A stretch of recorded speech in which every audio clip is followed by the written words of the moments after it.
Hello बच्चों, मैं उत्तम दत्ता एक बार फिर से आप सभी का स्वागत करता हूं मेरे इस YouTube चैनल पर।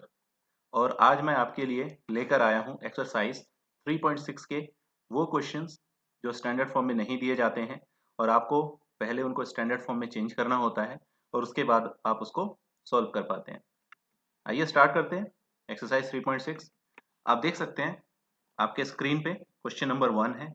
इसमें 8 पार्ट्स है इस क्वेश्चन में और आप देख सकते हैं कि जो सारे क्वेश्चंस है वो बिल्कुल स्टैंडर्ड फॉर्म में नहीं है। कहीं से भी ये आपको लीनियर इक्वेशंस नजर नहीं आ रहे होंगे। और वैसे भी क्वेश्चन में भी लिखा है कि reducing them to pair of linear equations. तो आइए देखते हैं इस क्वेश्चन को सॉल्व कैसे हम कर सकते हैं। तो सबसे पहले हम क्वेश्चन नंबर 1 की बात करेंगे। तो सबसे पहले हमारे पास क्वेश्चन नंबर 1 है, उसका सॉल्यूशन देखते हैं हम कैसे सॉल्व करेंगे इसे। 1/2x plus 1/3y is equal to 2, 1/3x plus 1/2y is equal to 13/6। इसमें आप सभी को पता है कि स्टैंडर्ड जो फॉर्म होता है उसमें x जो है कभी भी डिनोमिनेटर में नहीं होता है। यानी ये जो 1/x है, जो x का डिनोमिनेटर में होना, y का डिनोमिनेटर में होना, ये हमारे लिए सबसे ज्यादा मुश्किल खड़ा कर रहा है। तो हमें करना क्या है, हमें इसी से छुटकारा पाना है। तो इसके लिए हम क्या करते हैं, देखिए हम सबसे पहले 1/x को लेट कर लेते हैं कि 1/x जो है वो हमारा u है और 1/y जो है हमारा v है। तो चलिए देखते हैं इसको अगर हमें पुट करना है, अगर इसको हम 1/x को u और 1/y को अगर हम v इन इक्वेशंस में अगर हम पुट करें तो हम किस तरीके से कर सकते हैं। तो सबसे पहले मैं आपको थोड़ा सा कैलकुलेशन दिखाता हूँ कि आप सपोज करिए 1/2x में आप 1/x को u रख रहे हैं, तो आप क्या कर सकते हैं। आपको पता है कि 1/2x को लिखा जा सकता है 1/2 multiply 1/x and 1/2 multiply 1/x, 1/x is u, तो 1/2 multiply u and then you get u upon 2. So when you put 1 upon x is equal to u in the given equation, in the first given equation, you get u upon 2. So similarly, you can see that 1 upon 3y can be written as 1 upon 3 multiply 1 upon y. So it can be written as 1 upon 3 multiply v. So it can be written as v upon 3. तो ये जो part है जो हमने इसमें किया है, ये कैलकुलेशन का पार्ट है। ये एक्चुअली रफ में करना है आपको, ये कोई आपको करके नहीं दिखाना है। तो चलिए इसमें डायरेक्टली इनपुट करते हैं। तो जैसे ही हम फर्स्ट इक्वेशन में रखेंगे तो हमारी जो पहली इक्वेशन सॉल्व होकर आएगी वो आएगी u upon 2 plus v upon 3 is equal to 2। फट से हम क्रॉस मल्टीप्लाई कर लेते हैं इसमें। जैसे हम क्रॉस मल्टीप्लाई करेंगे 3u plus 2v is equal to 6। अब 6 की मल्टीप्लाई जैसे 2 की तरफ हो जाएगी तो हमारा जो पहला इक्वेशन जो तैयार है वो है 3u plus 2v is equal to 12. Same काम, we have to do the same work for the second given equation. So if we follow the same procedure, we will get what? U upon 3 plus v upon 2 is equal to 13 upon 6. So if you take the LCM, simply you will get 2u plus 3v upon 6, and 6 will be cancelled out from the denominator. So the equation 2 is 2u plus 3v is equal to 13. So now you have got two equations, equation 1 and equation 2, and both the equations are linear equation in the variable u and v. And now it is your own choice that which method you want to opt for. You have got four methods: graphical, elimination, substitution, and cross multiplication.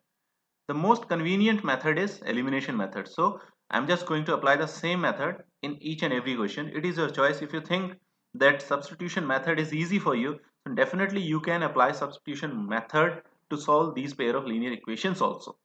Okay, let's go further. तो आइए देखते हैं ये जो दोनों equation है हमारे पास, इसको हम कैसे सॉल्व करते हैं। तो इक्वेशन को सॉल्व करने के लिए आप सभी को पता है एलिमिनेशन मेथड का जो रूल है वो ये कहता है कि या तो u या v दोनों में से किसी एक के कोफिशिएंट को आपको इक्वल करना होता है। तो यहाँ पे मैं क्या करने वाला हूँ, मैं जो है v के कोफिशिएंट को इक्वल करने वाला हूँ। तो v को इक्वल करने के लिए आपको पता है 2 और 3 का एलसीएम अगर ले लें, v के दोनों कोफिशिएंट 2 है और एक 3 है, तो इनका एलसीएम ले लें 6। तो इसका मतलब हमें दोनों जगह 6 बनाना है। तो 2 को 6 कैसे बना सकते हैं हम, 3 की मल्टीप्लाई करके, और 3 को 6 कैसे बना सकते हैं, 2 की मल्टीप्लाई करके। तो हमने सिर्फ क्या करना है, इक्वेशन 1 और इक्वेशन 2 में 3 और 2 की मल्टीप्लाई करते हैं। मल्टीप्लाई करने के बाद अब हमारे पास जो इक्वेशन जो 3 और 4 आए हैं वो है इस तरीके से। ठीक है, आप देख लीजिए इसमें सिंपली हमने मल्टीप्लाई किया है। हमेशा एक चीज ध्यान रखना, जब आप किसी भी इक्वेशन में मल्टीप्लाई करते हैं तो कांस्टेंट की मल्टीप्लाई इक्वेशन के सारे टर्म में होती है। ठीक है, दोनों वेरिएबल्स वाले टर्म में और कांस्टेंट में। तो अब आप देख सकते हैं कि एलिमिनेशन का जो रूल है वो ये कहता है कि आपने जिसको इक्वल किया है उनमें साइन देख लीजिए आप देख सकते हैं दोनों में 6b को हमने सेम किया है तो दोनों में साइन सेम है। इसका मतलब क्या करना है आपको, सब्ट्रैक्टिंग, और सब्ट्रैक्टिंग पे साइन जो है वो चेंज हो जाते हैं, प्लस माइनस हो जाता है और माइनस प्लस हो जाता है। तो आप सिंपली देखिए यहाँ से हमारा 6b से 6b कैंसिल हो गया। अब यहाँ से हमारा बचा 9u माइनस 4u 5u, और उधर से 36 माइनस 26 हमारा कितना आ गया 5u is equal to 10। u upon में चला जाएगा 10 के, तो यहाँ से आ जाएगा u इज इक्वल टू 2।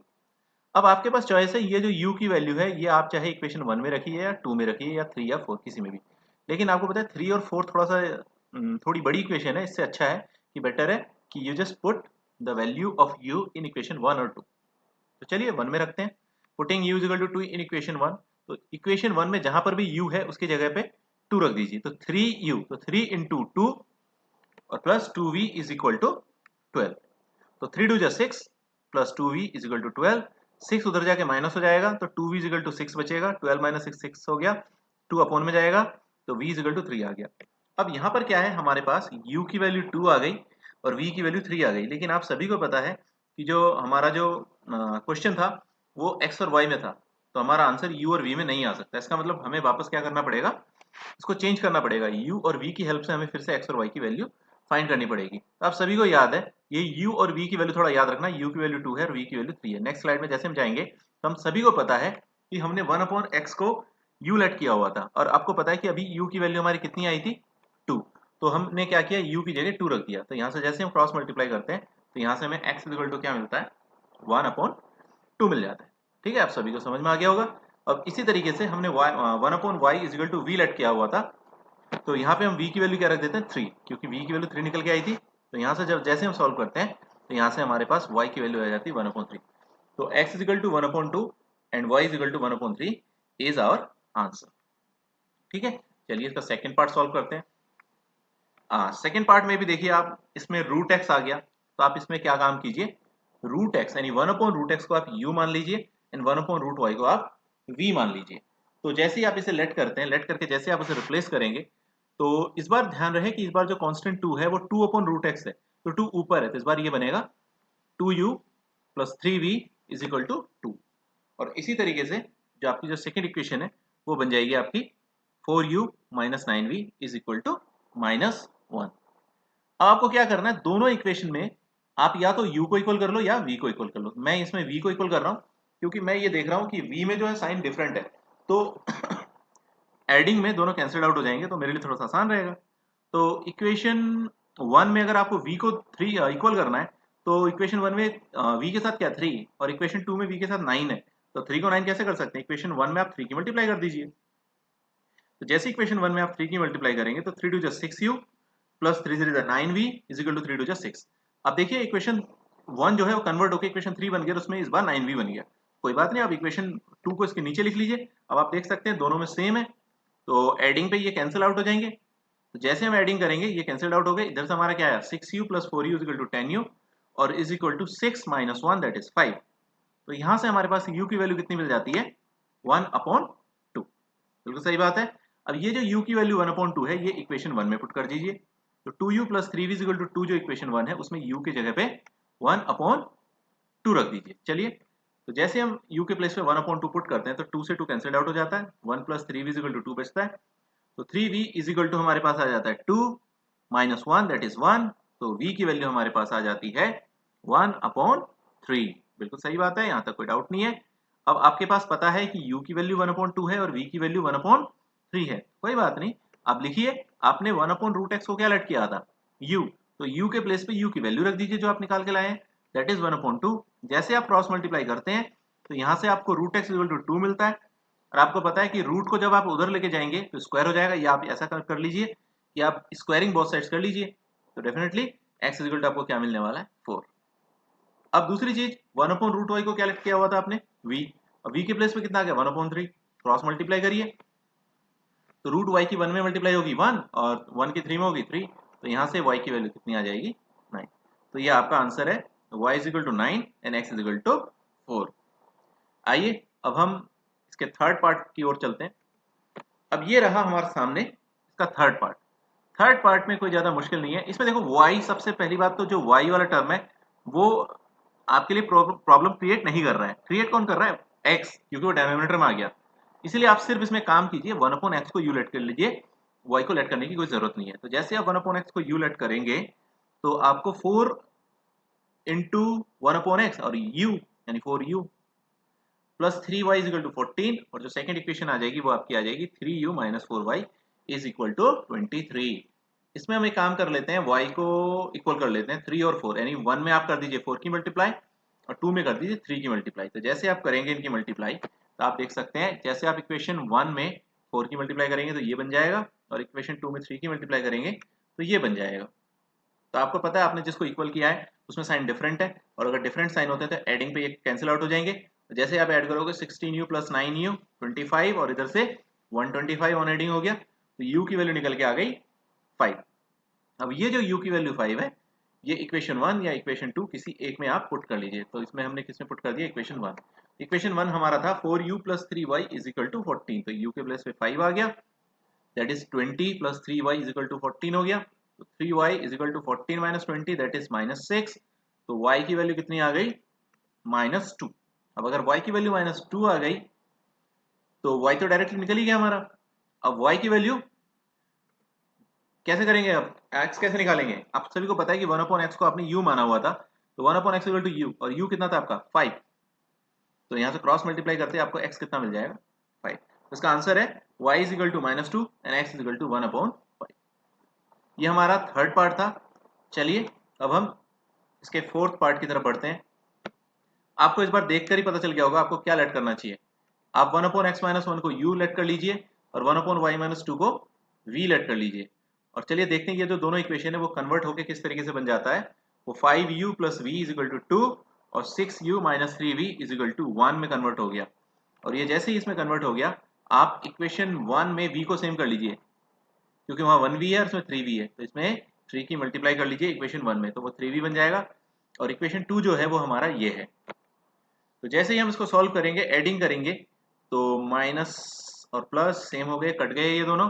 यहाँ पे 21 आ गया, वहाँ पे 7 आ गया एडिंग पे, तो u की वैल्यू हमारे पास आ गई 1/3।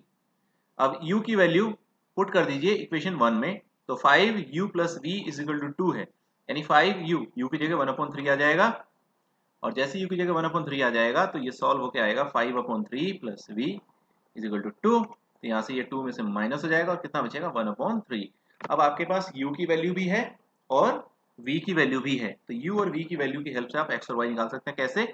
आपने जो लेट किया था वो क्या लेट किया था कि 1/x-1 जो है वो u के इक्वल है, और u की वैल्यू हमारे पास 1/3, क्रॉस मल्टीप्लाई कर दीजिए तो x-1 इज इक्वल टू 3 आ जाएगा, -1 उधर जाके प्लस का हो जाएगा, और x की वैल्यू आ जाएगी हमारे पास 4। तो हमारे पास ये सबसे पहला आंसर है, that is x is equal to 4। अब 1/y-2 को आपने क्या लेट किया हुआ था? v, और v की वैल्यू कितनी आई है? वो भी 1/3 है, क्रॉस मल्टीप्लाई करिए और -2 उधर जाके जैसे प्लस हो जाएगा तो 3 + 2 5।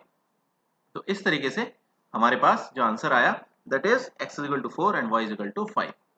ठीक है, अब हम क्वेश्चन नंबर 1 का फिफ्थ पार्ट करने वाले हैं। ये जो फिफ्थ पार्ट है, ये फिफ्थ पार्ट में जो पहली इक्वेशन दी गई है आपको वो है, तो आप इसको एक काम कीजिए, एक्स वाई को दोनों के अपोन में लिख लीजिए, क्योंकि आपको पता है कि अगर ऊपर अगर कई सारे टर्म्स प्लस में या माइनस में, नीचे अगर एक सिंगल टर्म है डिनोमिनेटर में, आप उसको डिस्ट्रीब्यूट कर सकते हैं सारे टर्म्स के अपोन में। तो यहाँ से एक्स एक्स कट जाएगा और इसमें वाई से वाई कट जाएगा, तो आपका बचेगा क्या? 7/y minus 2/x is equal to 5। इसको थोड़ा सीधा करके लिख लीजिए कि आप सभी को पता है हम हमेशा क्या करते हैं, एक्स का टर्म पहले लिखते हैं और वाई का टर्म बाद में लिखते हैं। तो माइनस का 2/x पहले आ गया और 7/y इज इक्वल टू 5 बाद में आ गया। और बुक में जो सेकंड इक्वेशन दी हुई है वो है ये, तो इसमें भी आपको वही काम करना है। एक्स वाई को दोनों के नीचे अलग अलग लिख लीजिए, यहाँ से एक्स एक्स कैंसिल हो गया, इसमें वाई से वाई कैंसिल हो गया, तो यहाँ से ये आ गया। इसको भी थोड़ा सा सीधा कर लीजिए, 7/x को पहले लिख लिया और 8/y को। अब आप यहाँ से देख सकते हैं कि ये जो है आपका बिल्कुल same to same question number 1 की तरह है, फर्स्ट पार्ट की तरह है। 1/x को u मान लो और 1/y को v मान लो। तो जैसे आप 1/x को u और 1/y को v मानेंगे और इन वैल्यूज को आप रिप्लेस करेंगे इक्वेशन 1 में, तो आपको मिलेगा -2u plus 7v is equal to 5, जो इक्वेशन 3 है। और जब इन वैल्यूज को आप इक्वेशन 2 में रिप्लेस करेंगे तो बनेगा 7u plus 8v is equal to 15। अब दोनों इक्वेशन में u या v में से किसी एक को सेम कर लो, मैंने किसको इक्वल करना है, मैंने किसको इक्वल किया है, वो किया है मैंने u को, क्योंकि u में साइन डिफरेंट है। तो इक्वेशन 3 में 7 की मल्टीप्लाई, आप चेक कर लीजिए एक बार, सही है। इक्वेशन 4 में 2 की मल्टीप्लाई, एक बार चेक कर लीजिए, फिर हम आगे बढ़ते हैं। ठीक है, आप सभी ने चेक कर लिया होगा। अब आपने देखा कि आपने इक्वल किसको किया, u को किया, और u का साइन क्या है, एक माइनस का एक प्लस का है, तो एडिंग पे दोनों कैंसिल आउट हो जाएंगे। तो बचेगा क्या यहाँ से 49v और 16 65, और उधर से कितना बचेगा 65। तो यहाँ से v की वैल्यू कितनी आ गई 1। v की वैल्यू 1 इक्वेशन 3 या इक्वेशन 4 में किसी में एक में पुट कर दो। मैंने 3 में पुट कर दिया, तो -2u प्लस 7v, v की जगह क्या रख दिया 1 इज इक्वल टू 5, तो -2u plus 7 is equal to आ गया हमारा 5। 7 उधर जाके माइनस का हो गया, तो 5 - 7 -2 आ गया, और यहाँ से u की वैल्यू आ गई आपकी 1। अब आपके पास u है, आपके पास v है, तो जैसे आपके पास u और v है, तो आपको x और y की वैल्यू निकालने से आपको कोई भी नहीं रोक सकता। 1/x को u लेट किया हुआ है, u की वैल्यू 1 आई है, क्रॉस मल्टीप्लाई करेंगे x की वैल्यू 1 आएगी आपकी। इसके बाद 1/y को हमने v लेट किया हुआ है, और 1/y इक्वल टू v की वैल्यू भी 1 है, तो यहाँ से y की वैल्यू कितनी आएगी 1। यानी आपका जो आंसर है वो है x equal to 1 and y equal to 1। Same इसी की तरह से सेम जो है क्वेश्चन नंबर जो 6 है वो भी सेम टू सेम इसी की तरह है बिल्कुल। बस क्या करना है आपको, एक्स वाई को अपोन में ले आइए, क्योंकि एक्स वाई जो है वो 6 के मल्टीप्लाई में था, तो वो अपोन में आ गया। सेम मैं ज़्यादा इसमें एक्सप्लेन नहीं कर रहा हूँ कि अभी पिछला क्वेश्चन हमने किया था बिल्कुल उसी तरीके से है। एक्स एक्स कैंसिल हो गया, 6/y थोड़ा सीधा करके लिख लिया। अब इसी तरीके से जो बुक में दूसरी इक्वेशन दी गई है वो है ये, इसमें एक्स वाई को अपोन में ले आइए, दोनों को डिस्ट्रीब्यूट कीजिए अलग अलग, एक्स एक्स कैंसिल हो गया, ये आया आपका, वाई से वाई कैंसिल होकर 4/x को पहले लिख लिया और 2/y को बाद में लिख लिया। अब क्या करना है आपको, अब जो है 1/x को u और 1/y को v पुट कर लीजिए। जैसे आप 1/x को u और 1/y को v पुट करेंगे तो आपके पास जो इक्वेशन निकल के आएंगी वो होंगी ये। तो इसमें आप क्या कर लीजिए, 4 में 3 की मल्टीप्लाई कर लीजिए, क्योंकि 6 हो जाएगा, 3 4 12, 3 2 6, 3 5 और इक्वेशन 3 को इसके नीचे लिख लीजिए। 6v दोनों में सेम है, दोनों के साइन सेम है, तो सब्ट्रैक्टिंग पे साइन चेंज हो जाएंगे और ये कैंसिल आउट हो जाएंगे। यहाँ से हमारा बचेगा 12u minus 3u that is 9u और इज इक्वल टू 9। तो u की वैल्यू कितनी आ गई 1, और u की वैल्यू 1 जब आप इक्वेशन 3 में पुट करेंगे तो 3 into 1 plus 6v is equal to 6, तो 3 plus 6v is equal to 6, तो 6v is equal to 3 1/2, 3/6 is 1/2 and u है आपके पास, v आपके पास है, तो आप सभी को पता है क्या करना है, 1/x को u लेट किया था तो u की वैल्यू 1 है, ठीक है ना, तो वो x इक्वल टू 1 आ गया। और इसी तरीके से 1/y को आपने v लेट किया था और v की वैल्यू क्या है, v की वैल्यू है 1/2, क्रॉस मल्टीप्लाई करेंगे x की वैल्यू कितनी आएगी 2। यहाँ तक आई होप आपको कोई डाउट नहीं होना चाहिए। अगर कोई डाउट है आप एक काम कीजिए, वीडियो को पॉज करिए, पॉज करके उसे समझिए, समझ के फिर इसको आगे देखिए, ठीक है। इसको आप नोट भी कर सकते हैं वीडियो को पॉज करके। इसके बाद 7th पार्ट करते हैं। 7th पार्ट में हमारे पास 1/x प्लस वाई इस तरीके से है, तो हम इसमें क्या करने वाले हैं, 1/x प्लस वाई को u और 1/x माइनस वाई को v पुट करने वाले हैं। चलिए पुट करिए। जो पहली इक्वेशन आपके सामने निकल के आएगी वो आएगी 10u plus 2v is equal to 4, और जो सेकंड इक्वेशन बनेगी आपकी वो बनेगी 15u minus 5v is equal to -2। Equal मैं किसको कर रहा हूँ, v को कर रहा हूँ, क्योंकि उसमें साइन डिफरेंट है। तो 5 की मल्टीप्लाई और उसमें 2 की मल्टीप्लाई, 1 में 5 की मल्टीप्लाई और इक्वेशन 2 में 2 की मल्टीप्लाई, ऑन एडिंग दोनों कैंसिल्ड आउट हो जाएंगे। तो देखिए कितना बचा, 50u और 30u 80 हो गया, और यहाँ से 16 आ गया, तो u की वैल्यू आ गई 1/5, और u की वैल्यू 1/5 इक्वेशन 1 में पुट कर दीजिए। तो यहाँ से आपको 5 टू द 10, तो यहाँ से सॉल्व करके आपको जब 2 उधर माइनस करेंगे तो 4 - 2 2 1 आ गया। तो u पता है, v पता है। अब आपने क्या लेट किया हुआ था, 1/x प्लस वाई को आपने u लेट किया हुआ था, और u की वैल्यू है 1/5। क्रॉस मल्टीप्लाई करिए, x plus y is equal to 5। अब एक चीज बताइए, यहाँ से आपको डायरेक्टली x की वैल्यू नहीं मिली इस बार, क्योंकि हर बार मिल तो जाती थी लेकिन इस बार नहीं मिली। और दूसरी चीज जो आपने पुट करी हुई थी, जो आपने लेट किया था अपनी तरह से, वो क्या था, 1/x minus y is equal to v। अब 1/x minus y is equal to v, और v क्या है आपका 1, तो यहाँ से x माइनस वाई क्या हो गया 1। अब ये फिर से आपके पास x और y में दो लीनियर इक्वेशंस आ गए हैं, अब इनको फिर से एक बार आपको सॉल्व करना पड़ेगा। तो क्या करिए, दोनों में y के साइन डिफरेंट है, एडिंग कर दीजिए। तो एडिंग करने पर आपको x की वैल्यू कितनी मिलेगी आपको, ठीक है। तो इसमें आपको x की वैल्यू कितनी मिल जाएगी, 3। बात आपको शायद समझ में आ गई होगी। x से y कट गया और यहाँ से आपको x की वैल्यू जो है 6/2, that is x plus x 2x, 2x equal to 6, तो x equal to 6/2 that is 3। अब x की वैल्यू 3 जो है इक्वेशन 5 या 6 में से किसी एक में पुट कर दीजिए, ठीक है। That is your individual choice. तो x plus y equal to 5 था, तो यहाँ से y की वैल्यू आ गई 2, तो x इक्वल टू 3 और y equal to 2 is your answer. अब इसके बाद इसका जो 8th पार्ट है वो भी इसी की तरह से है। इस बार आप 1/x प्लस वाई को u मानिए और 1/3x माइनस वाई को v मानिए। तो चलिए देखते हैं पहली इक्वेशन रिड्यूस होकर क्या बन जाती है। u plus v equal to 3/4, देख सकते हैं 1/3x प्लस वाई u और 1/3x माइनस वाई v। तो 4 की मल्टीप्लाई जैसे इधर हो जाएगी तो ये हो जाएगा 4u plus 4v is equal to 3, ठीक है। यहाँ तो कोई डाउट नहीं है किसी को भी। अब जैसे ही आप यही वैल्यूज आप बुक में जो क्वेश्चन सेकंड दी गई है आपको उसमें जैसे पुट करेंगे तो इस बार 2 नीचे है तो इस बार बनेगा वो u/2 माइनस ये भी v/2 बन जाएगा और माइनस इक्वल टू, तो यहाँ से एलसीएम जैसे हम लेंगे u माइनस v/2 आ जाएगा। नीचे से 2 से 8 कैंसिल हो जाएगा 4 टाइम्स, 2 4 सा 8, और ये जो 4 है ये u माइनस v के मल्टीप्लाई में आ जाएगा और ये आ जाएगा 4u minus 4v is equal to -1। अब देख सकते हैं दोनों इक्वेशन में u भी सेम है और v भी सेम। अगर आप एडिंग करोगे तो v कटेगा और अगर आप सब्ट्रैक्टिंग करोगे तो u कटेगा। तो हमें हमेशा फायदा एडिंग पे रहता है, तो एडिंग कर लेते हैं। यहाँ से 8u आ गया और वहां से -1 और +3 दैट इज 2। तो यहाँ से आपको u की वैल्यू मिल गई 1/4, और u की वैल्यू 1/4 जो है आप इक्वेशन 1 में पुट कर दीजिए। तो यहाँ से आप जैसे आप सॉल्व करेंगे तो आपको 1 उधर माइनस हो जाएगा दैट इज 2, तो v की वैल्यू आपको 2/4 दैट इज 1/2। अब रिप्लेस कैसे करना है, 1/3x प्लस वाई को आपने u लेट किया हुआ था और u की वैल्यू 1/4, जैसे आप क्रॉस मल्टीप्लाई करेंगे तो 3x plus y is equal to 4 आ जाएगा। यहाँ तक बात समझ में आ गई।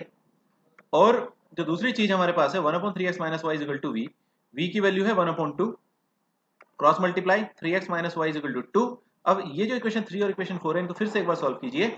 जैसे आप एडिंग करेंगे y से y कट जाएगा 6x प्लस 6, तो x की वैल्यू कितनी आ गई 1, और जैसे आप x की वैल्यू 1 इक्वेशन 3 या 4 में से किसी में पुट करेंगे तो आपके पास 3 प्लस वाई इक्वल टू 4 इस तरीके से आ जाएगा और y की वैल्यू 1। तो ये आपके पास इसका आंसर आ गया कि x इज इक्वल टू 1 और y इज इक्वल टू 1। तो ये वो क्वेश्चंस थे जो स्टूडेंट्स को काफ़ी ज़्यादा मुश्किल लगते हैं ये, क्योंकि इसमें थोड़ा सा है लेकिन इसमें ज़्यादा कुछ खास इतना भी मुश्किल नहीं है। आपको सिर्फ क्या करना है, आपको पुट करना आना चाहिए कि किस क्वेश्चन में आपको क्या पुट करना है। जब आप एक दो बार इसको प्रैक्टिस में लेकर आएंगे तो आप बहुत आसानी से कर सकते हैं। और मुझे उम्मीद है कि आपको ये सारे क्वेश्चंस अच्छे से समझ में आ गए होंगे। अगर किसी क्वेश्चन में कोई डाउट है तो आप मुझे कमेंट भी कर सकते हैं, अपने क्वेश्चंस मुझे कमेंट बॉक्स में लिख के भेज सकते हैं। मैं डेफिनेटली कोशिश करूँगा आपके जो क्वेश्चन है उसको मैं सॉल्व कर पाऊँ। और इसी तरीके से मेरे इस चैनल को देखते रहिए, सारे वीडियोस देखिए। अगर अभी तक आपने लीनियर इक्वेशन के बाकी वीडियोस नहीं देखे हैं तो प्लीज़ एक बार प्लेलिस्ट में जाइए, जाकर उन सारे वीडियोस को देखिए। तो उम्मीद करता हूँ, तो इसी उम्मीद के साथ अब मिलेंगे। एक्चुअली अभी जो हमारा जो लीनियर इक्वेशन में जो बचा हुआ है वो है हमारा वर्ड प्रॉब्लम्स बचे हुए हैं अभी। तो अभी नेक्स्ट 1 या 2 वीडियोस ऐसे मैं बनाने वाला हूँ जिसमें आप देखेंगे कि हम लोग अब इस एनसीईआरटी के जितने भी वर्ड प्रॉब्लम्स अभी रह गए हैं वो सारे के सारे हम डिस्कस करेंगे, ठीक है। इसी के साथ ही हमारा चैप्टर भी खत्म हो जाएगा। तो thank you so much, and please जितना हो सके अधिक से अधिक इसे शेयर कीजिए, सब्सक्राइब कीजिए, लाइक कीजिए। Thank you so much. जय हिंद।